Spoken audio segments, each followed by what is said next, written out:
Hi friends, मैं परविंदर खारी। Friends, आज की हमारी गेम ऋत्विक गर्ग जी की वीडियो रिकमेंडेशन है। उन्होंने मुझसे सन 2021 में हुए शेख हमदन बिन राशिद कप ब्लिट्स सेक्शन के गेम के ऊपर वीडियो बनाने के लिए कहा था। आई थिंक थर्ड राउंड की गेम है, सलेम AR साले और व्लादिमीर फेदोसीव के बीच में। मैं यहाँ शुरू करता हूँ डायरेक्टली इस गेम को। सालेम ने यहाँ D4 के साथ शुरू किया, तो व्लादिमीर ने यहाँ खेला D5, देन हुआ C4, तो C6 from black side, knight C3 square पर, then knight F6 semi Slav variation में गेम ट्रांसपोज हुई है, नाइट F3, देन हुआ D टेक C4, तो E4, ई पॉन आगे पुश होगा और इसका अटैक बनेगा नाइट तक। देन हुआ B5, E5 नाइट पर अटैक एज ऑफ एस नाइट या D5 स्क्वायर पर, देन हुआ A4, तो बिशप G4, पहले यहाँ इस नाइट को पिन कर दिया गया है। A takes B5, knight takes C3, B takes C3, C takes B5, और यहाँ काफ़ी कुछ मेटेरियल एक्सचेंज होने के बाद यहाँ सालिम ने अपने H पॉन को आगे पुश किया, बिशप पर अटैक बनाया, बिशप गया F5 स्क्वायर पर, देन हुआ G4, दोबारा बिशप पर अटैक बना और अब ये बिशप E4 स्क्वायर पर आया, और ऐसा करने के बाद वाइट को मौका मिला अपने इस ई पॉन को आगे पुश करने का, E6, यही किया गया। अगर F टेक्स E6 होता है तो इमीडिएटली कोई बहुत ज़्यादा डेंजर नहीं है, लेकिन यहाँ अगर आप देखें तो ये काफ़ी डेंजरस, मैं कहूँगा। पॉन्स गायब हो चुके हैं ब्लैक की गेम से, जैसे ही वाइट को मौका मिलेगा वो उसे पूरी तरह से एक्सपोज करना चाहेगा, लेकिन यहाँ ब्लैक ने ऐसा मौका नहीं दिया। उन्होंने अपने एफ पॉन को आगे पुश किया। आप आर्गुमेंट कर सकते हैं कि लगभग वही कुछ पोजीशन तो अभी भी बनती है, पर गेम में बहुत फर्क आने वाला है।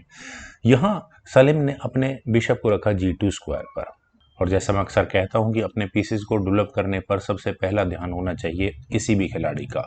नाइट डेवलप हो सकता था, बिशप के साथ अभी भी इश्यूज हैं, बिशप को डेवलप करने में प्रॉब्लम होने वाली है, लेकिन यहाँ ब्लैक ने अपने एच पॉन को आगे पुश किया। एच पॉन आगे पुश होने के बाद व्हाइट ने यहाँ कैसल किया, H takes G4, H takes G4, no issues. Queen गई D6 स्क्वायर पर, क्वीन का D6 स्क्वायर पर आना, क्या ये चेकमेट की थ्रेट है? लगता तो है, क्योंकि यहाँ पर बिशप एलिमिनेट होने के बाद प्रॉब्लम्स बढ़ेंगी, लेकिन उससे पहले हुआ रुक E1।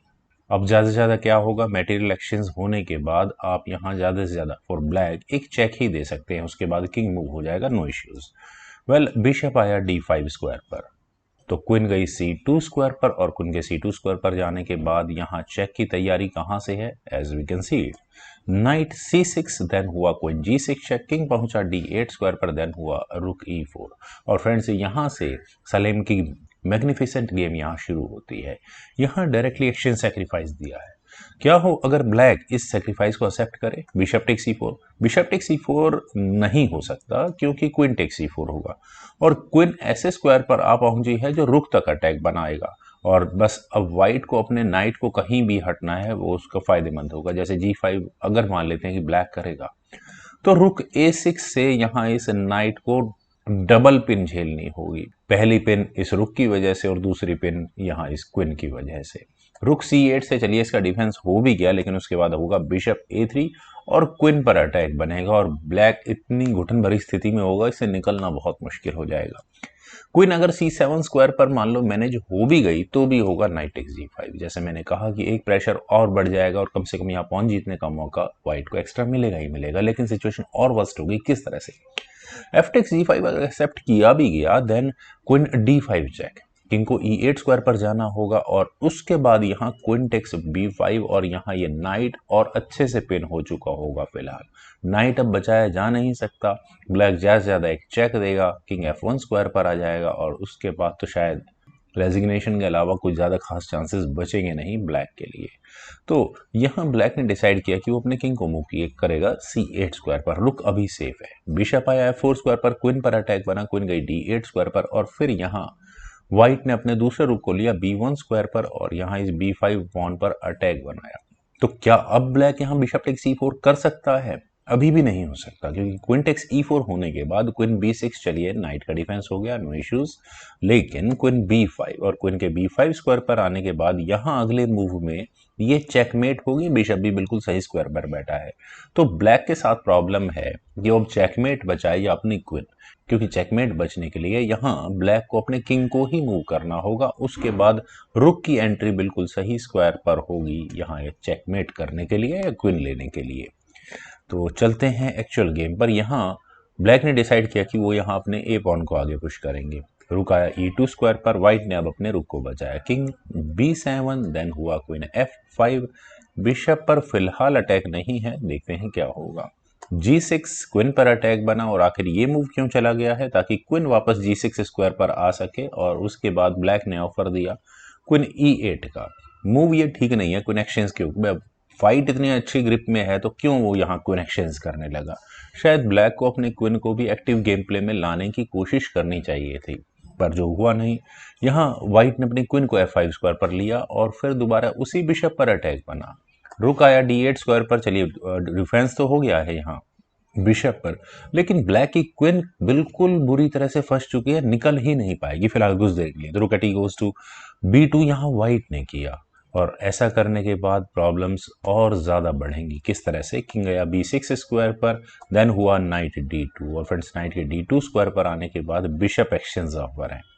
और यहाँ इस पॉइंट पर बहुत सोच समझकर ब्लैक को खेलना चाहिए था। अगर ब्लैक यहाँ इस गेम को मैनेज करना चाहता था तो उसके लिए यहाँ night x D4 best option है। ऐसा मैं यहाँ क्यों कह रहा हूँ, सीट एक्स D4 होने के बाद यहाँ पर ब्लैक अपने इस सी पॉन को आगे पुश करके नाइट और रुक पर भी अटैक बना सकता है, लेकिन उससे पहले ब्लैक को अपने बिशप पर डिफेंस करना पड़ेगा। वो होगा क्वीन को C6 स्क्वायर पर ले जाकर, लेकिन उसके बाद होगा नाइट टेक्स C4 चेक, और नाइट टेक्स C4 चेक होने के बाद यहाँ B5 पॉन जरूर पिन है, लेकिन क्वीन टेक्स C4 से सिचुएशन मैनेज हो सकती है। लेकिन गेम में एक्चुअल हुआ था bishop takes G2। Bishop takes G2 होने के बाद हुआ नाइट टेक्स C4 चेक, और यहाँ जो बिशप क्रूशल स्क्वायर पर रखा था इस C3 स्क्वायर के डिफेंस के लिए, वो यहाँ हट चुका है, और चेक आई है। किंग को हटाना होगा, किंग पहुंचा B7 स्क्वायर पर, और फ्रेंड्स यहाँ इस पॉइंट पर मेरी नज़र में तो गेम यहीं खत्म थी। ये बिशप जो साइलेंटली बैठा है बिल्कुल अच्छा काम कर रहा है वाइट के लिए। डायरेक्टली यहाँ रुक टेक्स B5 चेक किया जा सकता था, या मैं कह सकता हूँ कि ये फ्री पॉन था ब्लैक के लिए, क्योंकि यहाँ कम से कम इस पॉन से रुक को नहीं लिया जा सकता, अदरवाइज अगले मूव में ही ये चेकमेट हो चुकी होगी। तो किंग जाएगा यहाँ से A8 स्क्वायर पर, चेक भी बचनी है। उसके बाद होगा किंग टेक्स G2, और मैटेरियल एक्सचेंज को यहाँ कंप्लीट कर लिया जाएगा, और यहाँ से मुझे नहीं लगता कि बहुत ज़्यादा प्रॉब्लम होंगी वाइट को इस गेम को चेकमेट तक पहुंचाने में। खैर, वाइट ने इस मूव को तो नहीं किया, उन्होंने यहाँ चला क्वीन C5, और क्वीन के C5 स्क्वायर पर आने के बाद क्या सीन नजर आता है, यहाँ एक चेक, और फिर और ज़्यादा प्रेशर बनेगा यहाँ पर ब्लैक के ऊपर। तो ब्लैक ने डिसाइड किया कि ठीक है, वो यहाँ अपने नाइट को मूव करेंगे और गेम में कुछ निकालने की कोशिश करेंगे, लेकिन अब गेम में निकलने वाला कुछ था नहीं। यहाँ सालेम का लास्ट मूव था क्वीन C7 चेक, और यहाँ इस मूव के बाद व्लादिमीर फेदोसीव ने रिजाइन कर दिया। रेजिग्नेशन का reason as simple as that, इस किंग के जाने के लिए बचा है सिर्फ और सिर्फ B8 square, king A8 square sorry. अगर किंग A8 स्क्वायर पर जाता भी है, देन उसके बाद नाइट की चेक होगी, और यहाँ ये गेम चेकमेट तक होगी। तो फ्रेंड्स, वाकई में बहुत अच्छी गेम थी। मुझे उम्मीद है आप सभी को ये सलेम का गेम प्ले ज़रूर पसंद आया होगा। तो आप लोग इस वीडियो को लाइक करें, शेयर करें, और मेरे इस यूट्यूब चैनल चेस गुरु को प्लीज़ सब्सक्राइब ज़रूर करें। आपके कमेंट्स का मुझे बेहद इंतज़ार रहेगा। Thank you for watching and bye for now.